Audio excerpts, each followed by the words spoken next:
Hello students. Last जो मेरा video था वो था सेक्स एजुकेशन। तो मुझे लगा कि पता नहीं कैसे नेगेटिव कमेंट्स आएंगे या पता नहीं क्या रिएक्शन होगा। मैंने सोच के रखा था कि वो वीडियो मैं डिलीट कर दूंगी या कोई ऐसा नेगेटिव इम्पैक्ट मुझे नहीं डालना है, मुझे सिर्फ जो नॉलेज है वो शेयर करना है। But thank you so much for all the positive comments और ऑल द पॉजिटिविटी, और आपने मुझे एज अ टीचर समझ के लिया, जो मैंने नॉलेज दिया वो आपको समझ में आया, उसके लिए थैंक यू सो मच। तो अब मैंने सोचा कि उसका पार्ट 2 भी बनाया जाए और पूरा का पूरा नॉलेज आपसे शेयर किया जाए। तो आज सेक्स एजुकेशन का ये पार्ट 2 का लेक्चर है, तो मैं स्टार्ट करना चाहती हूँ। तो सबसे पहले है कि टाइप्स ऑफ सेक्सुअल आइडेंटिटी, मतलब कि सबसे पहले आता है हेटेरोजीनियस सेक्सुअल। हेटेरोजीनियस मतलब कि जैसे हम नॉर्मल लोग हैं, एक फ़ीमेल को मेल से और एक मेल को फीमेल से फिजिकल अट्रैक्शन होता है। फिर सेकेंड होता है कि होमोजीनियस। होमोजीनियस मीन्स कि सेम जो जेंडर होते हैं उनको अट्रैक्शन होता है। अगर मेल है तो मेल को मेल के साथ, और अगर फीमेल है तो फीमेल को फीमेल के साथ सेक्स करना पसंद है, उसको होमोजीनियस सेक्सुअल बोलते हैं।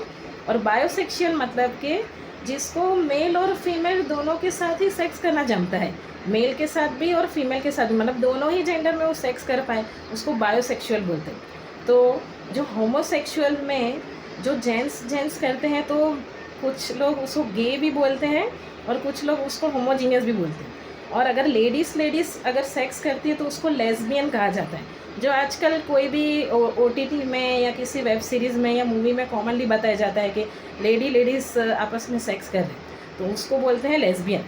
अभी ये जो अलग टाइप के लोग हैं उनके बारे में तो मैं नहीं बोलना चाहती, लेकिन जो हमारे जैसे जो नॉर्मल लोग हैं जो अपोजिट जेंडर के साथ सेक्स करते हैं, जैसे कि हेटेरोजीनियस, मैं आज उनकी बात करना चाहती हूँ। सबसे पहले हम फीमेल की बात करते हैं। जैसे फीमेल का पीरियड साइकिल मैंने आपको लास्ट लेक्चर में बताया, तो फीमेल के लिए है कि सबसे पहले पीरियड जो साइकिल है वो उसको समझना ज़रूरी है। पीरियड साइकिल मीन्स कि 5 दिन स्टार्टिंग में ब्लीडिंग होती है। फर्स्ट डे नॉर्मल पिंक जैसा थोड़ी थोड़ी ब्लीडिंग होती है। सेकेंड डे पे ब्लीडिंग बहुत ज़्यादा होती है, नॉन स्टॉप ब्लीडिंग होती है। 1 आवर या 2 आवर से पैड बदलने पड़ते हैं, उतने हद तक सेकेंड डे में ब्लीडिंग होती है। फिर थर्ड डे में थोड़ी ब्लीडिंग कम होती है। फोर्थ और फिफ्थ डे में वापस कलर चेंज होते रहते हैं, मतलब कि ब्लड का कलर चेंज होता है। अभी जो ब्लीडिंग है ना, वो नॉर्मल अपना जो ब्लड कैसा होता है लिक्विड फॉर्म में, उसी फॉर्म में ब्लीडिंग होनी चाहिए।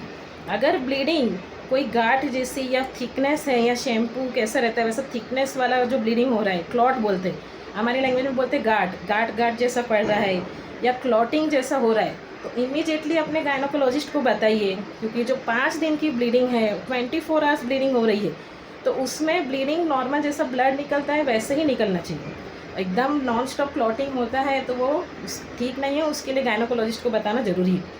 अभी पीरियड साइकिल के पहले थोड़ा हॉर्मोन्स चेंजेस होते हैं लेडीज़ में, मूड चेंज होते हैं, मूड स्विंग होना, बात में चिड़चिड़ापन होना, मुंह पे पिंपल्स आ जाना, तो ये सारा कॉमन है।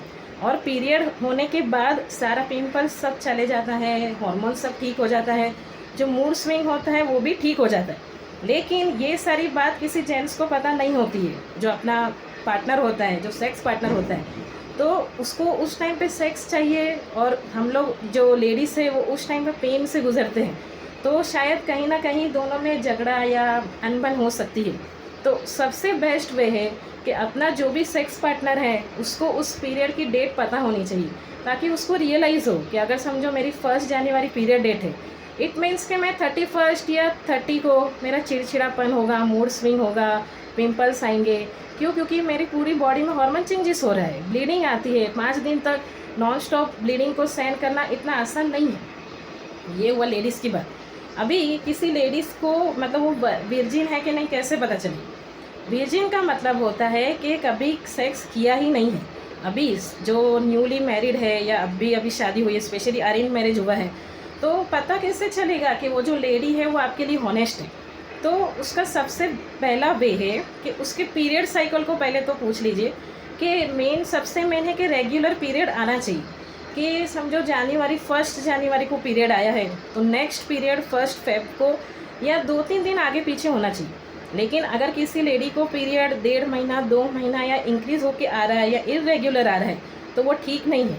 पीरियड रेगुलर नेचुरली टाइम पे ही आना चाहिए। अभी सेकेंड बात है कि विर्जिन हो अगर वो लेडी, पता कैसे चलेगा कि वो विर्जिन है? तो सेकंड बात है, अभी यहाँ पे एक्चुअली कोई है नहीं, इसलिए मैं अभी खुल के बात कर पा रही हूँ। नहीं तो लेक्चर के टाइम पे मुझे ये सब एक्सप्लेन करने के लिए भी समझ में नहीं आता कि मैं कौन से लैंग्वेज यूज़ करूँ। तो मैं बोलना चाहती हूँ कि नॉर्मल लेडीज़ के प्राइवेट पार्ट में, तो लेडीज़ का प्राइवेट पार्ट ऐसा वर्ड यूज़ करती हूँ। तो लेडीज़ का प्राइवेट पार्ट जो आप लोग की लैंग्वेज में आप लोग चूत बोलते हो और इंग्लिश में उसको वैगिना कहा जाता है, और जेंट्स के प्राइवेट पार्ट को लन कहते हो या लिंग कहते हो, उसको इंग्लिश में पेनिस कहा जाता है। तो बोलने का मतलब, अगर कोई लेडी के विर्जिन है या किसी के साथ सेक्स नहीं करती, रेगुलर सेक्स नहीं करती, तो उसकी जो चूत है मतलब कि वैगिना है वो पैक होगी, मतलब कि सील पैक, मतलब कि वो स्किन पैक होगी। क्यों? क्योंकि कभी उसने सेक्स किया ही नहीं है। तो अगर सुहाग रात के दिन, फर्स्ट नाइट के दिन अगर आपका सेक्स नहीं हो रहा है, तो किसी लेडी पे ब्लेम मत कीजिए, उल्टा अच्छी बात है कि इसका मतलब कि उसने सेक्स किया ही नहीं है, तभी तो उसका प्राइवेट पार्ट ओपन नहीं हो रहा है। तो मेरे हिसाब से कि पहली बार कोई लेडी सेक्स करेगी तो वो नहीं कर पाएगी इतनी इजीली। इतना बड़ा जो लैंड होता है वो चूत में नहीं जा सकता है, इम्पॉसिबल है। तो अगर कोई लेडी सेक्स के दौरान चिल्ला रही है, रो रही है, या अगर आपको रोक रही है कि नहीं मुझसे और सहन नहीं हो रहा है, या रो रही है या रिएक्शन दे रही है, तो इसका मतलब कि वो जो लेडी है वो हॉनेस्ट है और वो रेगुलर सेक्स नहीं करती भी होगी तो आपके साथ या जो भी, लेकिन वो रेगुलर सेक्स नहीं कर रही है, इसी वजह से उसकी जो चूत है वो ये है, पैक है। अभी सडनली पैक कोई स्किन हो, वो एक स्किन ही है ना, वो एक ऑर्गेन ही है अपने बॉडी का।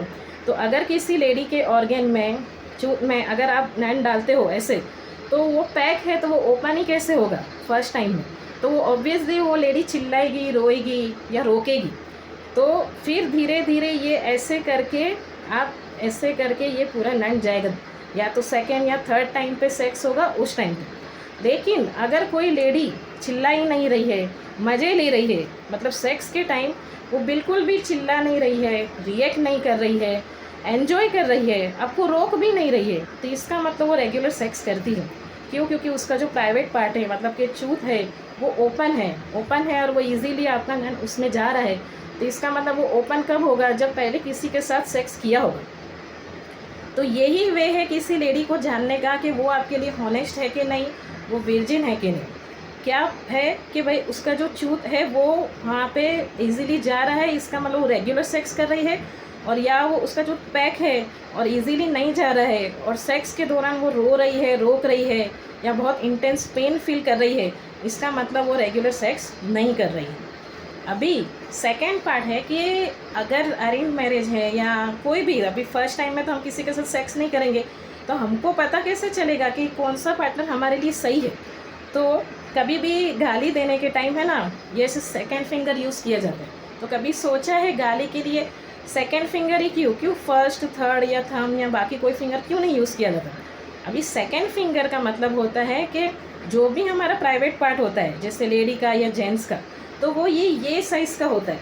अगर समझो मेरी फिंगर ऐसी है तो मेरा प्राइवेट पार्ट ऐसा है, तो मुझे ऐसा पार्टनर चाहिए जो मेरा जो हाथ है वैसा फिट होना चाहिए, कि अगर मैं किसी पार्टनर का हाथ ऐसे पकड़ूँ तो मेरा हाथ उसका हाथ ऐसे फिट बैठना चाहिए। अगर किसी जेंट्स का हाथ मेरे हाथ से छोटा है या बड़ा है, तो इसका मतलब मुझे फिज़िकल रिलेशन में प्रॉब्लम आ गई। और अगर मेरा हाथ उसके हाथ में ऐसे फिट बैठ रहा है, तो इसका मतलब मुझे उसके साथ कंफर्टेबल फील होगा। तो पहले ही मुलाकात में तो हम सेक्स नहीं कर सकते, तो फर्स्ट वे है किसी पार्टनर को जानने का, तो हाथ तो पकड़ ही सकते हैं। तो हाथ पकड़ के इतना कंफर्म कीजिए कि अगर आपका हाथ उसके हाथ में फिट होता है कि नहीं, आपकी ये जो सेकंड फिंगर है और उसकी जो सेकंड फिंगर है वो परफेक्ट मैच होती है कि नहीं। अभी ये लेडीज़ की बात हुई कि लेडीज़ के पीरियड साइकिल की बात, ये हाथ पकड़ने की बात, और उसके वर्जिनिटी की बात कि उसके इसमें वो सिल है कि नहीं और खुली हुई है कि नहीं, वो चिल्लाती है कि नहीं, तो पता चलता है कि वो हॉनेस्ट है कि नहीं। अभी जेंट्स की बात आती है तो कैसे पता चले कि वो हॉनेस्ट है कि नहीं है? तो लैंड का जो साइज़ है वो मायने नहीं रखता कि भाई किसी का बड़ा है किसी का छोटा है, तो बड़ा है तो मैं हॉट हूँ और छोटा है तो हॉट नहीं, उसका कोई लेना देना नहीं है। जो लैंड की जो स्किन है अगर एकदम एंड तक जा रही है, तो इसका मतलब वो जो जेंट्स है वो रेगुलर सेक्स करता है। अगर किसी का लैंड जो ऊपर की स्किन है वो ऐसी की ऐसी है और पीछे अगर एंड तक नहीं जा रही है तो इसका मतलब वो रेगुलर सेक्स नहीं कर रहा है। ये जेंट्स के वेजिनिटी की बात है। अभी जो 1959 में अफ्रीका में एक आदमी ने चिंपांजी के साथ सेक्स किया था। चिंपांजी में ऑलरेडी बहुत सारा वायरस था और वो वायरस इस आदमी के इस बॉडी में गया। जैसे कोरोना वायरस फैला वैसे HIV एड्स फैल गया। तो अभी तो कुछ डायग्नोस नहीं हुआ, कुछ पता ही नहीं चला कि ये क्या है। वो आदमी कितनी लेडीज़ के साथ सेक्स करता रहा, बच्चे पैदा करता रहा, उस लेडीज़ में भी वो HIV गया, उसको भी एड्स हुआ, उसके बच्चे को भी एड्स हुआ। ऐसे करते करते ये HIV एड्स पूरी दुनिया में फैल गया। और वेरी फॉर्चुनेटली थैंक गॉड कि इंडिया में HIV एड्स अभी तक फैला नहीं हो। तो यार हम लोग 140 करोड़ लोग हैं, अगर HIV एड्स फैल गया तो हमारा जीना मुश्किल हो जाएगा। तो हमारे इधर क्यों नहीं फैला? क्योंकि इंडिया में तो रूल है कि शादी करना है और जिसके साथ शादी करो उसी के साथ सेक्स करो और उसी के साथ बच्चे पैदा करो और हॉनेस्ट रहो। लेकिन आउट ऑफ इंडिया दूसरे सारे कंट्री में क्या रिवाज है, लिव इन रिलेशनशिप में रहो, पहले पहचानो एक दूसरे को।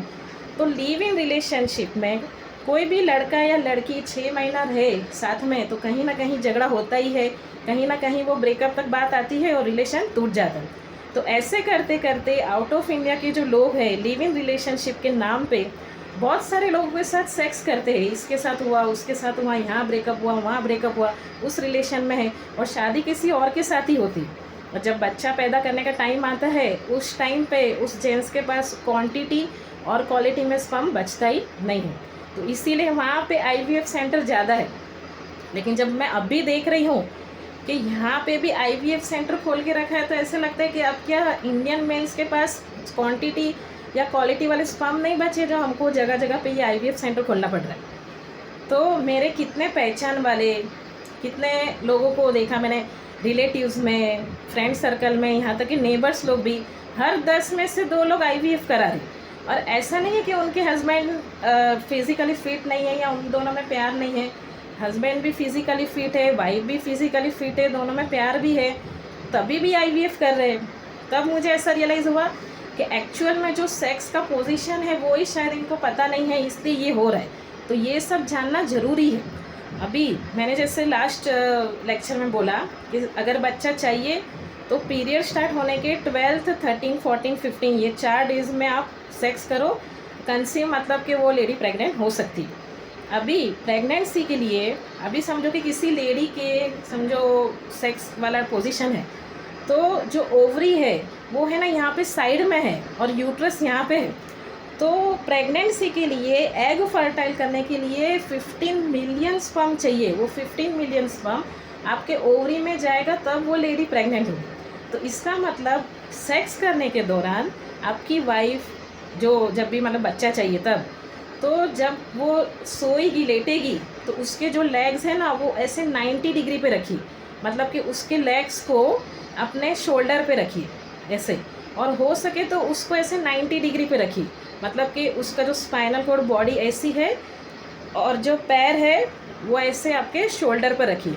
और फिर करने से आपके जो फर्टाइल मतलब कि आपके जो स्पर्म है, जेंट्स के जो स्पर्म है वो इमीडिएटली उसके ओवरी तक पहुंच जाएंगे। और नीचे उसके एस के नीचे तकिया रखिए ताकि वो थोड़ी ऊपर आ सके और आपका जो पेनिस है वो इजीली जाके आपका जो स्पर्म है वो इजीली उसके एग तक पहुँचे और एग फर्टाइल हो सके।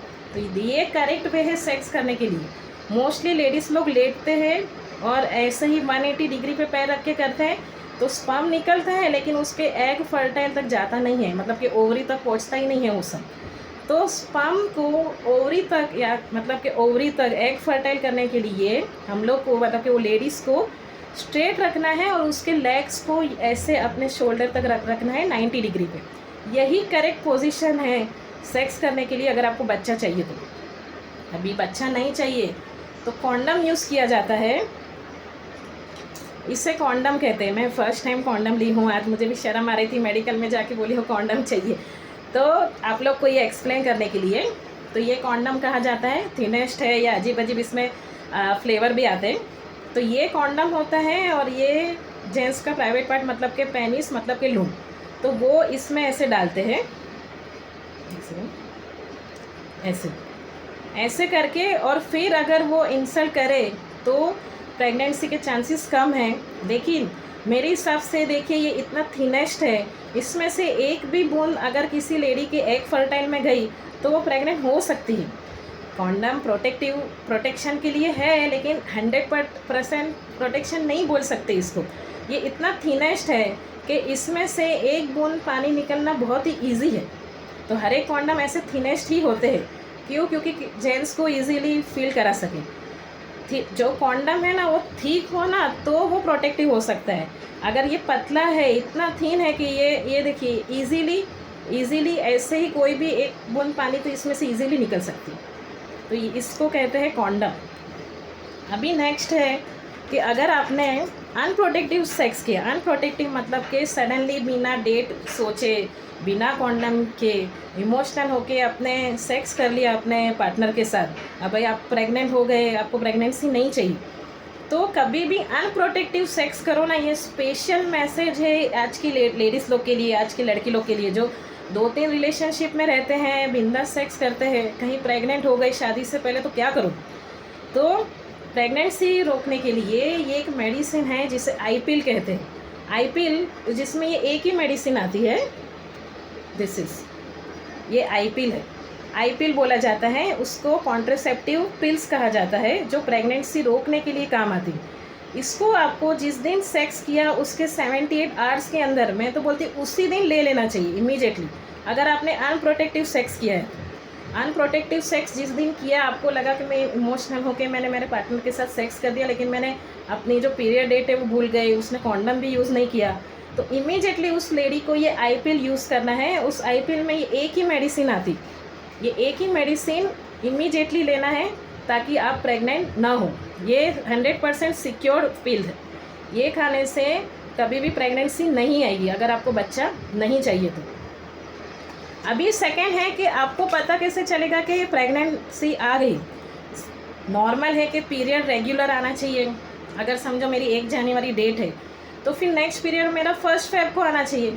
लेकिन अगर पीरियड आ ही नहीं रहा है, 10 दिन 15 दिन के ऊपर आ गया, 15 फरवरी आ गई लेकिन अभी तक पीरियड नहीं आया, तो इसका मतलब डेफिनेटली प्रेगनेंसी का चांस है। अभी प्रेगनेंसी के चांस के लिए ये यूज़ किया जाता है, ये प्रेगनेंसी किट आती है जो मेडिकल में मिलती है। अभी इसमें यहाँ पे 1 बूंद यूरिन की डालते हैं, मतलब मॉर्निंग में जब भी उठो और मॉर्निंग में ही सबसे पहला जो यूरिन आता है उसकी 1 बूंद यहाँ पे डालते हैं। और अगर आप प्रेग्नेंट हो तो ये जो 2 लाइन है वो रेड दिखेगी, ये जो 2 लाइन है ना वो रेड दिखेगी। अगर एक लाइन रेड दिख रही है तो वो इनवैलिड है, एक भी लाइन अगर रेड नहीं है तो इसका मतलब आप प्रेग्नेंट नहीं हो। लेकिन अगर दोनों लाइन रेड दिख रही है, दोनों ही लाइन रेड, सी और टी दोनों ही लाइन रेड दिख रही है, तो इसका मतलब आप प्रेग्नेंट हो। और जैसे ही इसमें दोनों लाइन रेड दिखे तो इमीडिएटली आपको गायनोकोलॉजिस्ट को कंसल्ट करना चाहिए। क्यों? क्योंकि आप प्रेग्नेंट हो। तो ये सारी बातें, और आप लोग को उतना नॉलेज होना चाहिए, जो मैरिड हो या ना हो, सेक्स कैसे करना है, क्या क्या प्रिकॉशन लेने चाहिए। वो आज ये जो जेनजी जनरेशन है जो 2-2 3-3 रिलेशनशिप में है, शादी किसी और के साथ है, शादी से पहले किसी और के साथ सेक्स है, बच्चा पैदा नहीं हो रहा है, तो ये सारी प्रॉब्लम है। तो मेरे वीडियो को लाइक मत कीजिए, मेरे चैनल को सब्सक्राइब भी मत कीजिए, लेकिन ये जो मैं नॉलेज दे रही हूँ वो शेयर कीजिए। मैं चाहती हूँ कि ये जो जेनजी जनरेशन है, जो आजकल के जनरेशन के जो बच्चे हैं, उनको ये पता होना चाहिए कि प्रोटेक्टिव सेक्स मतलब कि सेफली सेक्स क्या होता है, और अनप्रोटेक्टिव मतलब कि क्या होता है, कि अगर मैं 2-3 रिलेशनशिप में रहूँ तो क्या होता है। मैं जो एड्स की बात कर रही थी कि 1969 में जो ये अफ्रीका में हुआ था, लेकिन 1986 में चेन्नई में फर्स्ट केस पाया गया इंडिया में, ये HIV का, जो एड्स का। तो एक साथ 6 सेक्स वर्कर को HIV एड्स निकला, 6 लोगों को। और ऐसे करते करते पूरे इंडिया में एड्स फैल गया।